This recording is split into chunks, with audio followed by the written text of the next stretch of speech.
Welcome back to my channel, Rubzfanatic Vlog. Sa mga hindi pa nakasubscribe, please subscribe my channel. Thank you so much. Ngayong vlog, pupunta tayo sa Baths of Antoninus, the archaeological site of Carthage.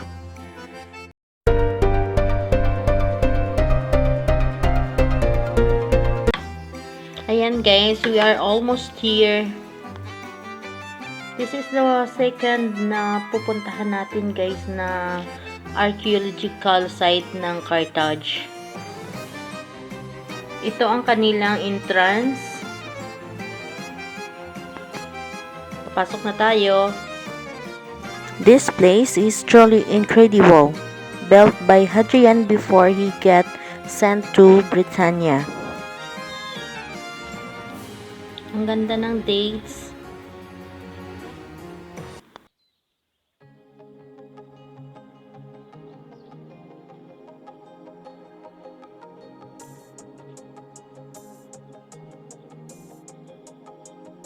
Under Antoninus, it was the largest army outside Rome, supplied with water by the Great Sagwan Aqueduct. The Baths of Antoninus, or Bath of Carthage, located in Carthage, Tunisia, are the largest set of Roman thermae built on the African continent and one of three largest built in the Roman Empire.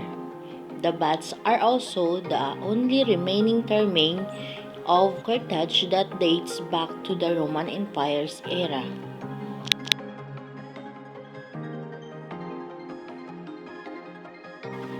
The baths are at the southeast of the archaeological site near the presidential Carthage Palace. The archaeological excavation started during the Second World War and concluded by the creation of an archaeological park for the monument. It is also one of the most important landmarks of Tunisia.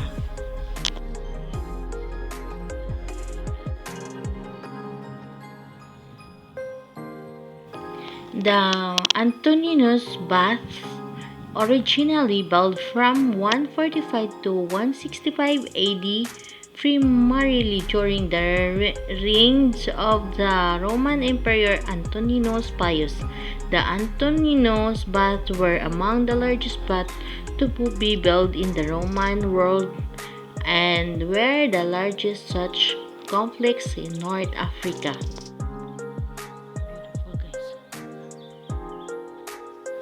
The baths were destroyed by the Vandals in 439 AD, and the stone was reused by the Arabs during the construction of Tunis. Today, the ruins are relatively well preserved, and it is easy to imagine the thriving landscape.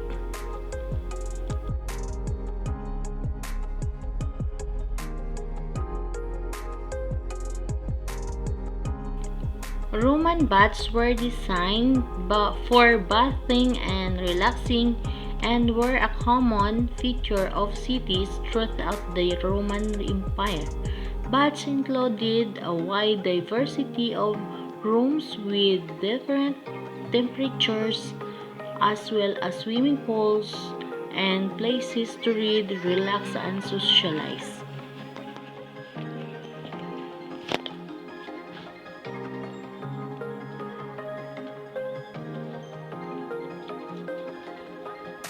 In the Roman bath houses, men and women did not bath together. It was considered to be in poor taste, so each had their own designated time at the bath house. For instance, women may have been allowed in the bathhouses in the morning, while men came in the afternoon.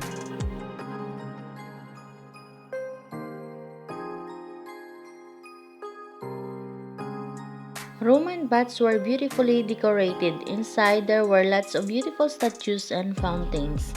The floor and walls were often covered with marble and beautiful mosaic. for example, of trees or animals. They often had domes that were painted blue to look like the sky. A public bath was built around three principal rooms: the tepidarium warm room, the caldarium hot room, and the frigidarium is a cold room.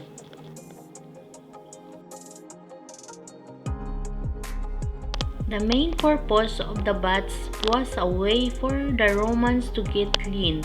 Most Romans living in the city tried to get to the baths every day to clean up. They would get clean by putting oil on their skin and then scraping it off with a metal scraper called a trigel. The baths were also a place for socializing.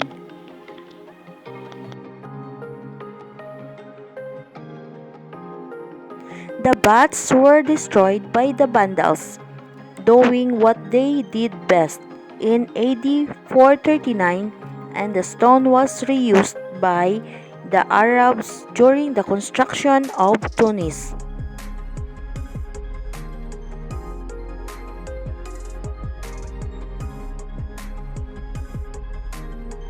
Ancient Roman bathhouses were actually very unclean. Modern day bathrooms are actually pretty clean.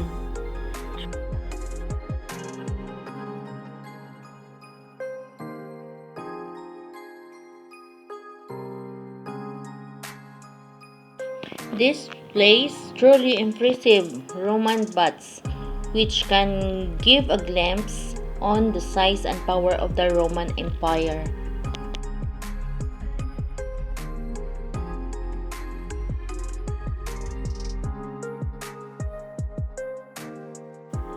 The site is very big and worth spending some time, and the views are fabulous.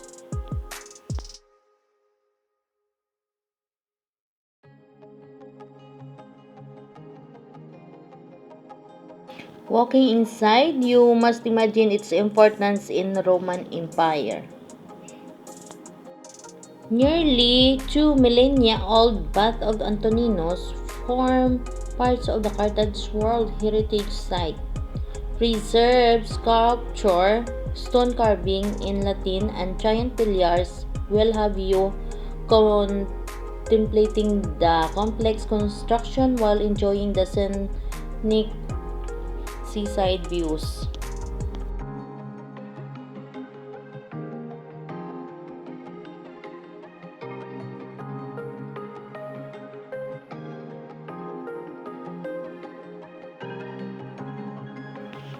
A carving of the original layout of the compound will help you picture the baths more clearly. You can also take a guided tour for extra information about the rich history of the site.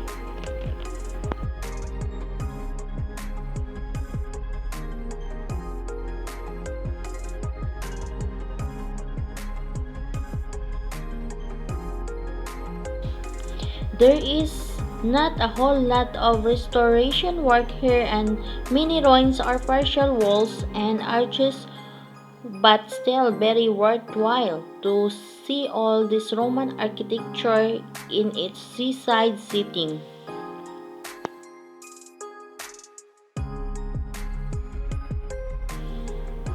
Yes, a lot of it is gone, but with a little, yes, really, only a little imagination, you can easily understand what a fantastic building this must have been. Do get down in it and look in every corner. The scale of the bats is so surprisingly massive. You really get a feel that it would have been a very impressive building in its heyday. The carved stone and mosaic floors would have been spectacular.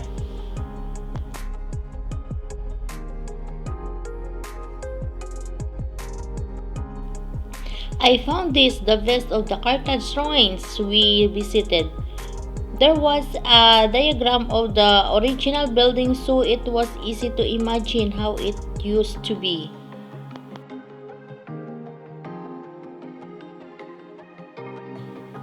It really depends on what you enjoy.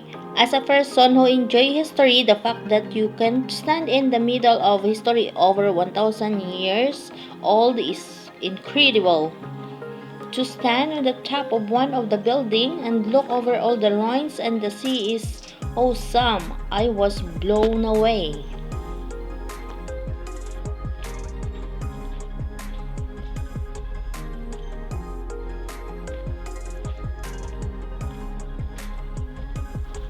These are the baths of a bigger city compound.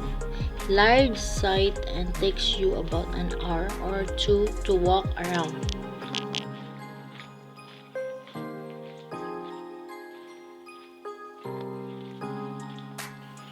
This unique design is one of the reasons that little remains of the bath complex. The upper stories were lost when the basement roof collapsed, sometimes after the baths fell into misuse. Much of the ruins masonry was removed to be used in building elsewhere. The only visible remains are of the ground floor service areas. The furnaces can still be clearly identified as can storage areas for wood to heat the hypocaust and earthenware pipes for the hot water. The sheer scale, even of this limited remain hints at the enormity of the overall structure as to the remaining fragments of carved and inscribed masonry that lie about the ruins.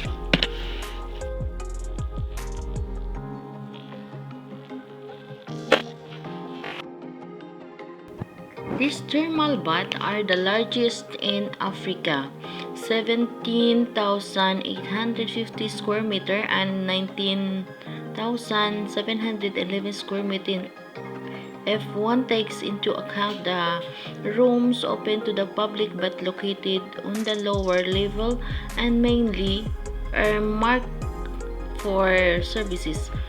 Far ahead of Adrian thermal baths at Magna, which extend over 6,000 square meters, the proximity of the sea prevented the construction of the service building in the basement.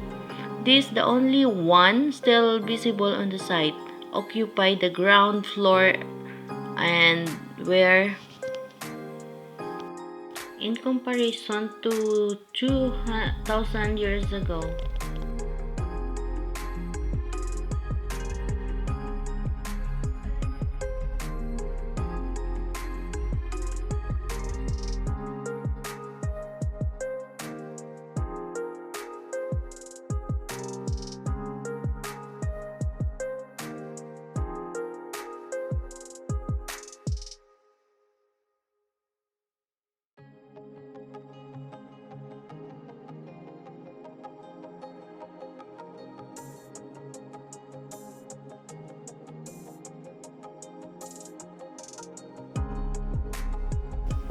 The monument operated normally until the end of the 4th century between 388 and 392 AD, when the great bolts of the frigarium collapsed. The bath complex was not abandoned and the parts that were still operating continued to be used.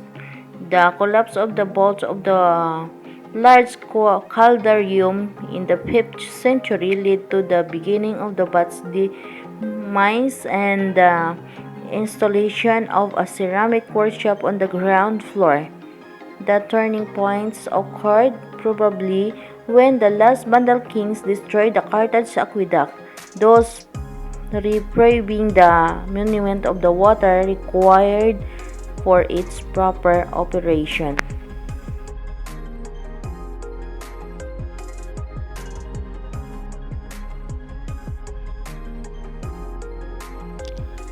The exact date of the bath's desertion is unknown, but it seems that as early as the middle of the 7th century, quarrymen were installed in the basement. Entire columns were taken away to be reused in the mosques of Kairouan and Tunis.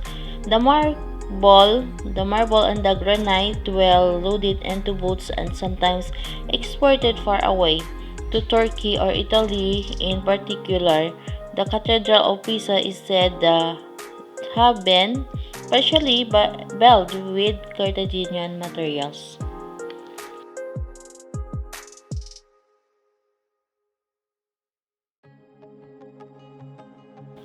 In between the draining and cleaning of the Great Bath, which normally takes place around 4 times a year, the surface of the water is regularly swept and washed down, usually each morning before opening.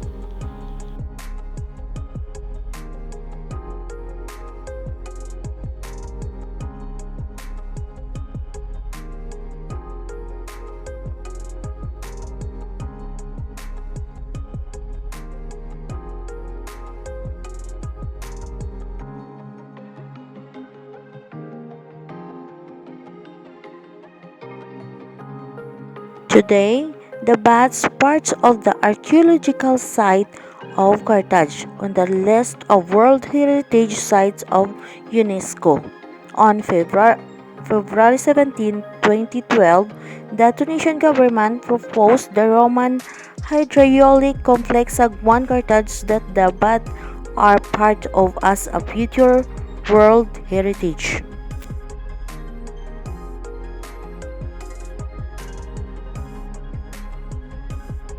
Overground garden contains other remains too, including Punic tombs and tiny early Christian funerary chapel with a mosaic floor that has moved here from northern Carthage and rebuilt.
When you enter the grounds, there is also a garden to look around as well near the entrance, which is full of local plants and palm trees. It is advised that you go on the plant tour to the site so you can get a full and in-depth tour of the location with all the information and history you need. Please check my other videos mga ka-fanatic. Thank you so much for watching. See you in my next vlog. God bless you all. Life is amazing.